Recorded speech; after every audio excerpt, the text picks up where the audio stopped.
This week, one of man's great scientific masterpieces is being put in reverse. I'm talking about the modern chicken. Now, this miracle goes back to 1948 when the world's largest supermarket, A&P, held a contest for the chicken of tomorrow. In the end, the judges took the two winners. It was the Arbor Acres White Rocks chicken and the Vantris Hatchery Red Cornish, and they merged them together. Now, right around the same time, in 1950, Successful Farming magazine ran an article about the miracle of human antibiotics in hogs and chickens. Well, this got farmers to thinking, and they started indiscriminately injecting these hogs and chickens. Well, in 2012, the agricultural industry actually bought 30 million pounds of antibiotics. I mean, 80% of the total market. The result of all these actions and others have given America a bird that, even if they ever could fly, almost certainly cannot now. Look at this. Look at this chicken. Look at that bad boy. But now, maybe the party is over. You know, McDonald's this week announced that it's going to wean its birds off of antibiotics over the next couple of years, and then the next day, Costco followed suit. Man, imagine if one of these bad boys met one of these guys years ago. Wow. You remember those, Jim?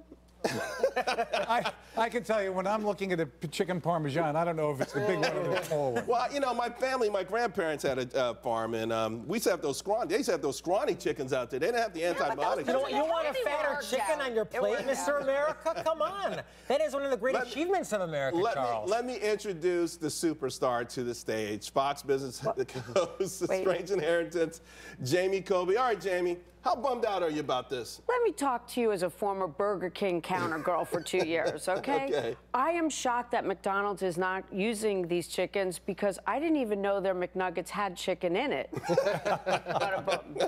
But the truth is, this is really a problem. First of all, the drug companies must love that they're buying all these antibiotics if that's in fact where they get the drugs from.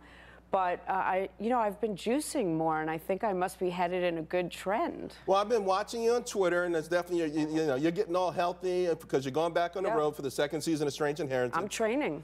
You meet a lot of different people around this country. Is it so prevalent, as we keep hearing in the news, that Americans are rejecting this kind of stuff, that we want birds without antibiotics, and we want the little scrawny bird of 1948? Organic. Yeah. I actually think the farmers that I met are having a very difficult time figuring out whether they should cater to the generation of folks, the younger people that want to eat healthy, or the people on the West Coast who don't want these antibiotics. Maybe this is why America has a resistance to antibiotics when it comes time for us really needing it.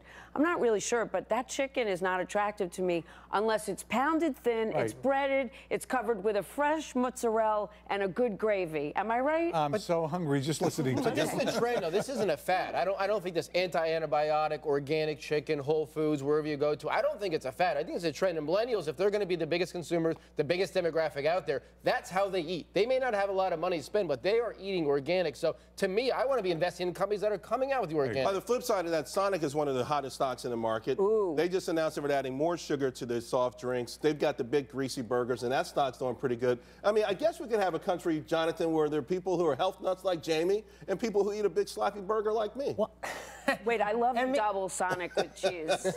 I'm not going to disagree about the burger, Charles, but I do disagree about, GMOs, the whole growth hormone or whatever it is, the antibiotics.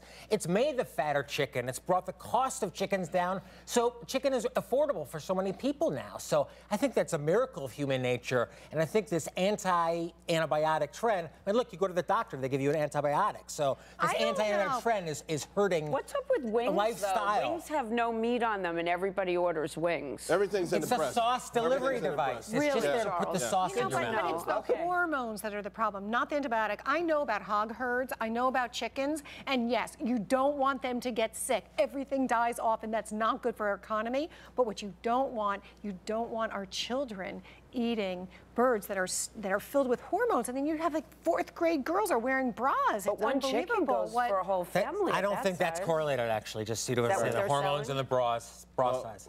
Well, hey guys, I've got some good advice for you guys. Never bet against America or take financial advice from a sex symbol, unless it's Jamie Colby. A lesson that supermodel Giselle, she's actually learning the hard way.